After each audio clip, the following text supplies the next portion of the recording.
Hello there, everybody, and welcome to the Frozen Frontier. Greg. Oh, welcome. Was that to me? I thought we were talking to the fans. Hey, I'm here again. Good to be Hey. back another week with you. Oh, my pleasure. So last week we did a Yaromir flashback check-in. We did. And we're going to do another one this week. Do you want to give a little bit of recap on what happened last week, even though that happens in the future based on today's timeline? One day in the future, Yaromir. No, so last time, if you guys weren't here and saw it, I highly recommend checking out. I think it came out really, really well. We found Yaromir outside of Matava many years from now. And he had gone up to Half Hill, if you find it on the map, just on the edge of the Sylvan border. And he's in this kind of northwesterly village. And he didn't live in the village proper. He and his wife and his child had moved into a cottage kind of beyond the village proper, and was serving as kind of like a witch doctor of sorts, reading fortunes, giving out charms, occasionally helping out with diseases or medical work, whatever he could. Think a little Baba Yaga, less Chicken Hut and less evil. We got to see, his interaction with his family. We got to see his interaction with the village people. There was a lot of YMCAing, not really. And I think it was really cool. We saw a disease come through. We saw him interact with his magic powers for the first time. We saw a betrayal of kind of epic proportions. Check it out. Yeah.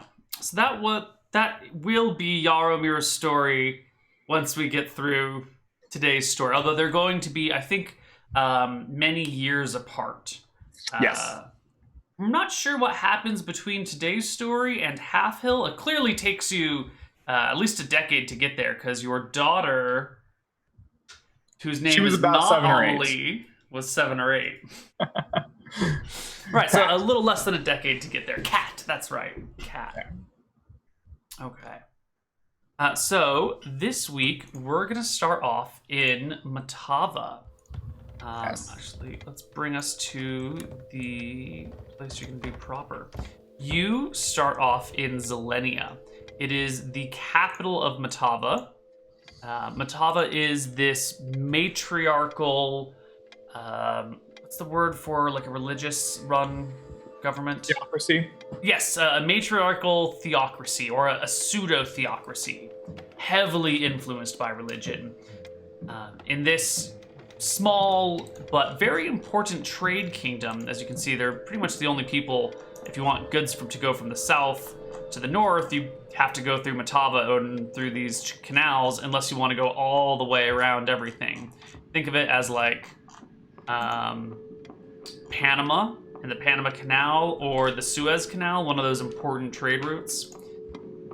So in this matriarchal theocracy, we have a weird class system set up, where all the males that are born are second-class citizens. Maybe not even citizens. They're like halfway between second-class citizens and slaves. All the generals and officers and cavalry in the army are run by the women. All the men serve as kind of like the front-rank slave soldiers that just have like basic leather armor and spears. Men aren't allowed to own property. They are completely subservient to their females in their family. They can be traded back and forth, if the males are needed to produce children, but once they are used for their production, they just go back to whatever previous rank they held, and it's not uncommon to like buy or trade or borrow other people's males if you like, oh, that's a great specimen. I want that one to like sire my children. Great. So they're kind of like traded around like bulls in some ways. Yaromir is born to a family here. I'm not sure if we know much about your family history, and I think it's not important for today. But you were born into this society, and born with all of these markings, these tattoos all over your body, which in a theocracy is an interesting sign. And so ever since you were a child, you've been inspected and looked at by the clerics and the priests and the wizards and any wise person that could come, because there's something very important about you. All the clerics and all the wizards clearly say this is not natural. These markings are too specific. They're too iconic. There is some sort of divine intervention or unholy intervention or demonic. Something has intervened to help create this child. We need to figure this out. And it might take forever, but he's important. We have to do this. So you've lived a very different life from most people in the world, and especially most males in Matava. And that is my long introduction on what Matava is. It's a good one. So how old would you be at this point in time? I'm thinking like a teenager, like 17, 18 kind of teenager. Maybe it could be skew younger. This is a medieval world, but about the time that you become capable of making your own decisions and doing things yourself. You're kind of entering that age. So maybe like 15 or 16 if we're talking about a little bit younger culture. Yeah. All right, so let's go like 16 or 17, somewhere right around there. I think is Sure. really good for what we're doing Yeah. here. And we're going to start on kind of a rainy afternoon in Matava. Yeah. You have been brought to this kind of plush, soft room. It's on the second floor. It's of this large temple. You've got nice white marble all over the place. There are large columns giving you like a 15-foot ceiling, and the western side of the room is kind of open to the outdoors. There's a little bit of a balcony there, and you can kind of like see the rain coming down, and you can hear it hitting the marble. It's angled slightly so it will drain away and not into the temple. But you are here with the Chancellor. She is a woman named Angel, and she is one of the most important people in the country. She helps decide who gets to see the Queen and what they want to talk to her about is important enough. She's often described as like the second most powerful person in the country, even though she's not a member of the royal family, right? She's that, the person who, like, she's the kingmaker in a sense, Sure. or in a way. Yeah. Around you are all these very plush, comfortable pillows in this like slightly inset little study area in this room. The room's maybe 30 by 30, and the little inset thing is maybe 15 by 15, and in the very center of it, kind of in a downward, almost upside down pyramid thing, is a brazier with hot coals burning. Along the walls are various bookshelves, and there's a couple of tables with implements and writing materials laid out for them. Chancellor Angel is standing by the pillars, looking west.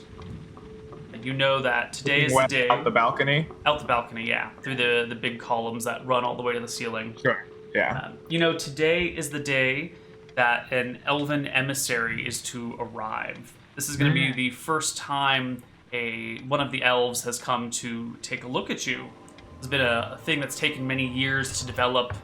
The wisdom of the elves is prized, but they move slowly and they take their time. So it's taken 10 years to get one of their emissaries to come out and see you, and today is the day. So my question is, Yaramir, how do you feel about this? Are you nervous? Are you excited? I think that the like many years have kind of created a numbness to having people check you out, right? We're kind of insulated from elven culture here, right, in Matava. So you kind of hear of this as like, oh, this is a big deal. There's, elves are coming and they're respected and wise and whatever. But Yaromir has been poked and prodded and inspected by various wise people to little or no major effect for years, right? As long as he can remember. So to him, this is just yet another foreign person kind of coming in.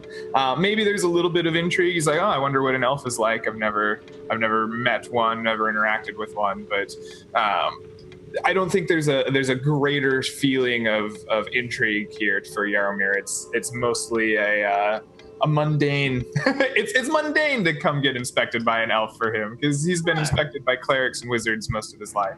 Right. Great.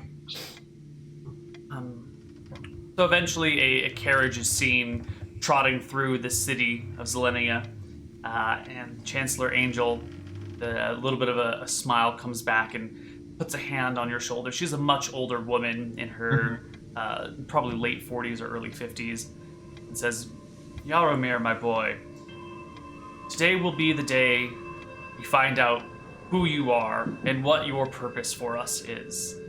Or maybe today is the day that we start that process for once and all. Very good. I'm happy to serve you, Chancellor Angel. I'm happy to learn that the process might finally be ending. Of course. She walks over to a table and brings back a small tray with two little bowls. One of the bowls holds just a pile of salt, and the other has some dusted silver. And she kind of hands it before you, sets it before you and says, as usual, I would like you to have a little salt and silver. When she says that, obviously I've done this before, right? Right. What is the expectation here? That you're just going to eat a little bit. Salt and silver, yeah, they're the two most, generally considered the most potent parts of magic, you know. Okay. If you're wanting to make like a magic barrier, you do salt or silver or maybe both. Okay. And so, awesome. Yeah.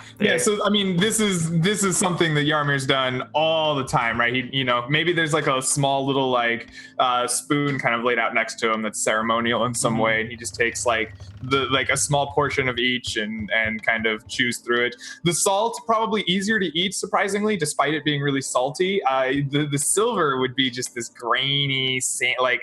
It would be awful to get through. So probably the salt goes down really easy, but Yaromir would never vocalize this in front of the Chancellor, but just kind of internally is like, oh, God, I hate this salt. Oh, this silver, like, oh.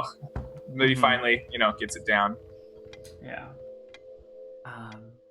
After you've had your salt and silver, the Chancellor leaves you in this room alone for a little while. Being left alone in the room, I think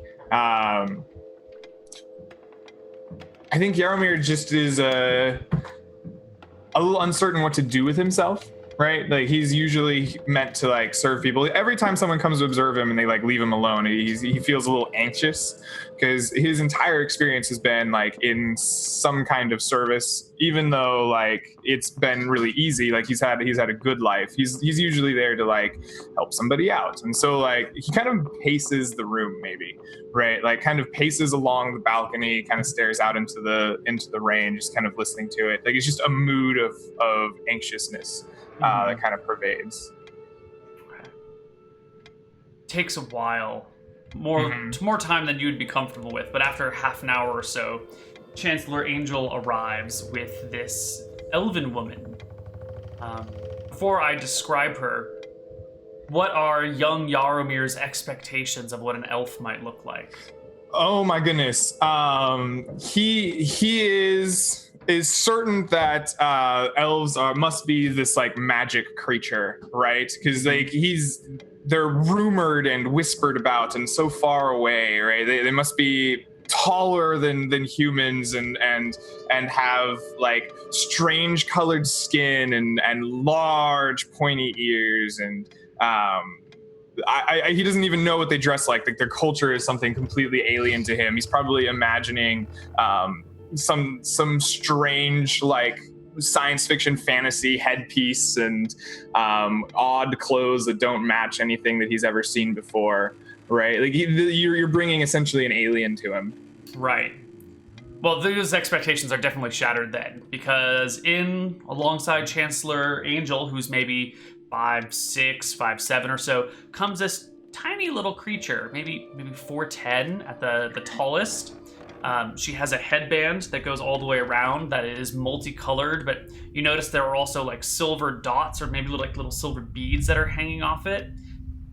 What proficiency checks will Yaromir have in a decade? Or skills will Yaromir have in a decade? What skills do I have in a decade? Yeah, I want to know like what skills you might possibly have right now. Okay, so in a decade, I will have learned anatomy, healing, folklore, arcanology, omen reading, direction sense, and I probably already know reading and writing.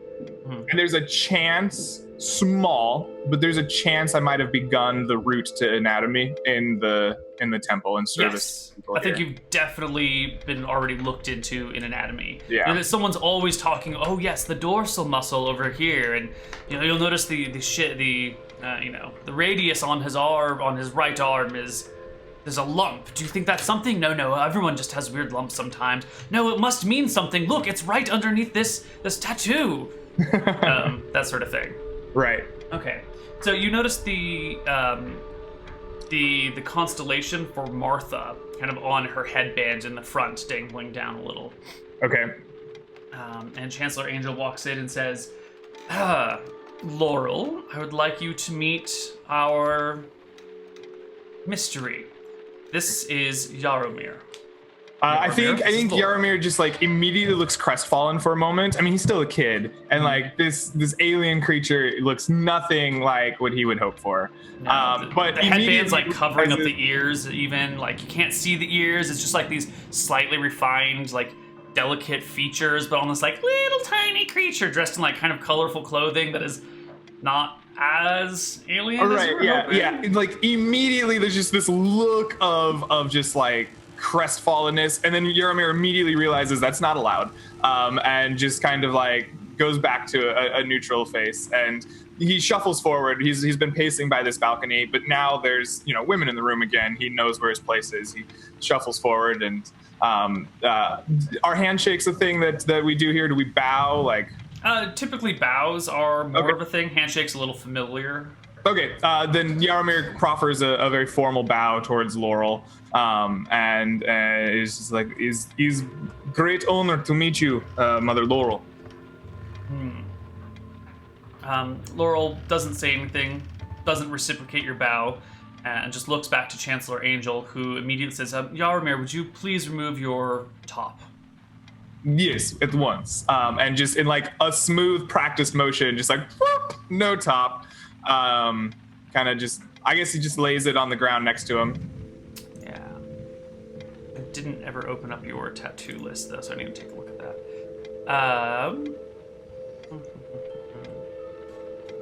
Just sort these by location.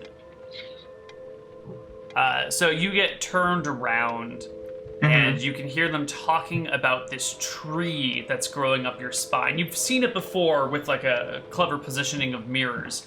And immediately they're discussing this tree in kind of quiet tones. You can clearly hear them, but it's more of like a quietness born of reverence than of like trying to hide anything. The elven... I mean, I'm probably listening in, like... There's a natural curiosity, right? Like at a certain point, I think Yaromir kind of has felt that like nothing will come of this, but it is new, and this creature, this elf, this little woman has come here a long way. Perhaps he's listening in, trying to get a feel for what they might be saying, even if it's beyond his understanding. Right. So you hear Laurel say in a very practiced Matavan accent something about the tree seems to be growing. Look, if you look at the roots right here, it's not done yet. It's still in the third stage of its life, which is, third stage of a tree's life. What the fuck is this fucking elf talking about? Yeah, that's really weird. And Chancellor Angel nods and goes, "It's growing. I don't understand what you mean, but I respect your wisdom." And walks away to a table and starts making different sorts of notes. You can feel some sort of like cold fluid being pressed against your back, against the tattoos. and then like a finger tracing it around, and probably tracing the outline of the tree on your back or something. And then comes like a prick of like a pen, like a nice fine point pen, like drawing extra little details, which, you know, like when someone gets like clippers right at the base of your neck and like sends shivers up and down your entire body. Yeah, it's that sort of like feeling that runs through you as this like fine point pen all but breaks the skin by pushing into you. I feel like Yarmir tries really hard not to like shiver and shake, but probably like just like can't do it, right? Like this is a guy who's a mental giant, but like a physical midget, right? Like he's got no dex, no strength, very little constitution. Like this guy's like he knows like, oh, I should probably stay still to like make sure the pen marks don't like jiggle or I don't mess this up. But like he's probably having a really hard time not doing that whole like thing. So at some point, Angel, seeing you kind of like shiver, gives a bit of a snap and pulls out one of these like, you know, big fans and cracks you across the knees with it, and says, "Stay still. This is precise work." I redouble my efforts not woohooing. The elf doesn't really say anything about that, and then she moves around to the front of you. How tall are you? I'm tall, but like really thin. I'm probably, where did I write it down? I'm not gonna figure out where I wrote it down. I'm like 6'1", we'll say. Sure. Like, yeah. So the tall, but the elf is like looking up to you, and then says, "I need a stepladder, please." And a small little ottoman is brought over, and she like stands up on the ottoman, so her head's just about under yours, and starts inspecting this constellation on your chest that's vaguely in the shape of a person. Actually, it's pretty clearly in the shape of a person, but it's a constellation of different runes. And she starts muttering to herself something about, "This is no constellation of the gods. These runes are clearly divinely influenced, but not of any divine that I've seen before. What are these?" She kind of steps back and for the first time looks you in the eye and says, "Who are you? Do you remember anything from before you were born?" I'm sorry, what did she ask? Do you remember anything from before you were born? Yarmir gives her like the like cockeyed look of a cat that's just like so confused that you exist right now. And he just, before I was born, no, I have very few memories before I was 3. And she like tapping with her finger on your chest. "This constellation doesn't exist, but it's born of things that almost exist. Most curious indeed." Yarmir doesn't know how to take that. He looks to Angel and just is like gives like the like what like how am I supposed to act here look. But I guess he just lets the elf tap away. Right. She moves around you a little bit more and pulls out like a charcoal bit, and starts tracing this design on your leg. There's like this tattoo of a jackrabbit leaping up off of your left foot onto your shin. And she starts tracing the jackrabbit and then gets a piece of paper and like presses it to imprint on the paper. And sort of just kind of goes around selecting very specific tattoos that speak to her in some way. Like there's a moon on your liver that she seems very curious in and says something like, symbols of Falumbra on the liver that processes humans' waste products and purifies the blood. Falumbra and purification together, souls and purification. I'm not sure what this means, but this is definitely some sort of protection? Purifying the source of life? And this takes maybe an hour or so while she presses different things on you. When she's satisfied that she's gotten enough of the the markings that she wants. She takes a few steps back and looks at Laurel and says, I will take these and return to my people. And if they are intrigued enough, we will return. We know how short your time is, so we will try to be quick. Hopefully, we will get our acts together in the next year. And you can see Angel's face is a little bit like, oh, no. Fuck. But Angel goes to the main entrance, opens the door for Laurel, and starts to escort her out. And as she does, she waves in another woman. This is a woman you've never seen before. She's roughly your age, maybe a little bit older. She might be like a year or two older than you. Sure. And says, looks to you, Yaramir, and says, Yaramir, this is Victoria. She is training to be my apprentice, and she will be starting with taking care of you.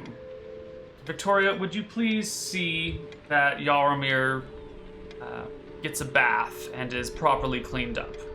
And then take him back to his the quarters. formal bow when I'm introduced to someone new, right? And I guess when she says give a bath, like I know what that entails, right? Like I begin walking that direction. Sure. I think by this point you already have your pants off. Like you're totally naked, and these people have just been poking and examining at you. Sure, yeah. How is this the moment? Do you put your clothes back on to walk to the bath, or do you just like? Oh no, fold them we're up gonna and have take a them bath. with you? No. No, I've been like people have been taking my clothes off to stare at all of my tattoos for a long time, right? Like this is years and years of practice, and no, like you don't need clothes for a bath, so they're probably like been. I don't know. I said I put them on the floor. We probably have like over the course of this study have like folded them and put them like on a table or something. And that's where they'll stay until they're needed again. Right. So, you guys begin the process of walking to the bath. You guys are currently on the second floor. The bathhouse is down in the sub-basement. So you're gonna have to like kind of it's maybe like a 10-minute walk to get there because it's a pretty big temple and the sub-basement's pretty far away. Okay. So you begin your walk. Yeah, I guess while we walk, Yaramir just kind of makes small talk. All right, he doesn't know this girl, right? So he's just like, hello, my name is Yaromir. It's pleasure to have a new person to serve. Tell me about yourself, Victoria. What brings you to temple? Well then. She kind of looks at you, and you seem so comfortable and relaxed, and it's really throwing her for a loop to see you so like, hey, it's fun, whatever. Hey. As Chancellor Angel said, my name is Victoria. I was born to a farmer. But my mother's grandmother, I guess she stumbles over some words here, like trying to sort out the family lineage. And it's like, I guess I try to save her from stumbling over words, right? I notice that she's uncomfortable, and I'm like, born to farmer. I was born to similar peasantry. I believe mother was a seamstress. Do you happen to know a village of Yunta? She nods. Is where I was born. I come from Valara, nearby. I have not visited Valara in travels. I do not move very far from Zelenia. Do you like Valara? Is it a nice place? It is. My grandmother was one of the engineers that helped design the ballistas that currently sit upon the walls of Valara to protect against Zorthis, who is this green dragon that lives in the woods just north of there, that long ago some heroes tried to kill and didn't quite do it, but they like crippled her wings so she can't fly, so she just like crawls around now. And Valara has like this big defensive wall to keep the dragon at bay. Interesting. So, despite my mother just being a farmer, I was given special dispensation when I showed aptitude to come to the capital and see what I could make of myself. Very, very interesting. I have heard, of course, of Dragon. Have you seen it? She shakes her head. Only pictures, diagrams. There's a great mosaic on the town square floor. I have interest in magical beasts. I saw elf today for first time. I will say very disappointing, Victoria. Not at all like I imagined. Do you mind if I ask you a personal question, which is probably something no one has ever asked you in your entire life? Yeah, like, I kind of paused, like, just for a second, like, why would you ask that? And of course, Victoria. Whatever you need to know. Well, my life has been one of choices and climbing the geopolitical social ladder. Are you happy being imprisoned?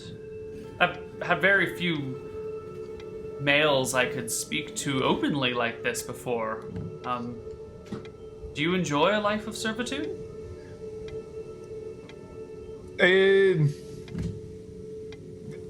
He's never really been told he's been imprisoned before, right? And Yaromir kind of, for the first time, is a little uncomfortable. Like, he doesn't really understand that. And maybe he's now it's his turn to stumble over some words, right? He gets a lot of ums and and he finally says, "I have been treated very well. I cannot say I am unhappy." At this point, you guys have arrived at the bath. The two of you walk in, and immediately some women kind of get to going to clean you. These are some of the priestesses here at the temple. Normally, bath work is kind of like lower men's job, like cleaning people. You just like that's petty labor. Just give that to some random guy. He can just like clean whatever. But this is the temple, so you're treated to like an exceptional bath where there are females that are doing the work. It's I think most people would consider this some sort of honor, but for you, it seems to be kind of par for the course. Right. You're already naked. They usher you into the bath and begin to clean you, and you notice like Victoria turns around to like give you some privacy while this goes on, and kind of continues the conversation, but like changes the topic to something a little bit more appropriate. Sure. And says, could you tell me about the elf woman that came to visit you? I believe her name was Laurel, the diplomat? Yes, Laurel, a small woman, 4 foot, had very interesting headband with symbol of Martha and little floppy pendants on it. She was very interested in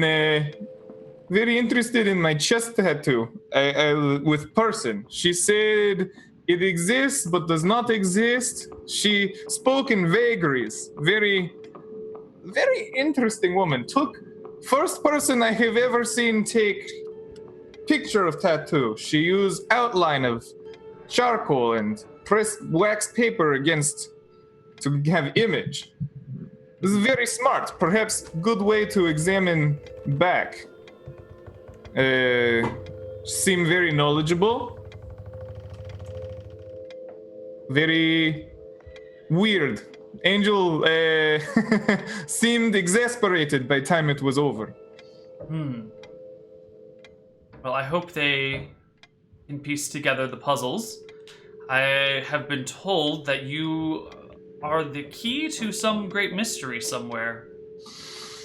This is what I have been told. I hope that I can I hope that the secret of said key can be unlocked for benefit of Matava. It has been many years and many failures. Chancellor Angel comes back in and speaks with Victoria. saying, Victoria, it's been confirmed you will be Yaramir's watcher, at least until the elves return. Do familiarize yourself with him. They will have many questions for you. When he's done with this bath and all cleaned up, I would like you to make a study of his tattoos, make me 10 copies of each one of them in exquisite detail, and please provide me with a few journals worth of notes. You need to be ready for when the elves come, for if they have any questions, you must know everything there is to know about these markings on him. We will open up the archives to you. You should read through those as well. Hopefully they will be here in less than a year, so you must work quickly. There is much research to catch up on. Victoria kind of nods. And I think this is where we're going to take our first break. It's a little bit early, but this is, I think, most appropriate. So we will be back in a few minutes on the other side of our break and with the next section of our story. See you guys on the other side.